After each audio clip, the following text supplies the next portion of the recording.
Utang harus dibersihkan sebelum masuk bulan puasa. Sorga yang engkau janjikan, neraka engkau berikan, manisnya yang kau janjikan, pahitnya yang ku rasakan. Weh, udah mau bulan puasa ini. Yang punya utang bayar utang.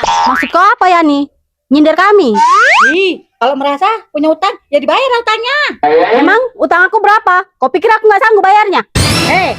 Situ yang punya utang, situ pula mulutnya yang nyolot-nyolot. Bisa aku bayar, tapi nanti, bukan sekarang. Oh, gak bisa. Ini udah mau bulan puasa. Utang itu harus dikurangi. Bukan dilama-lamai. Dengar tuh Santi. Udah. Bukan. Stop. Apa bayar kau udah Bisa. Seru kali kan? Seru kali. Diam. Kenapa kau tutang aku, Gus?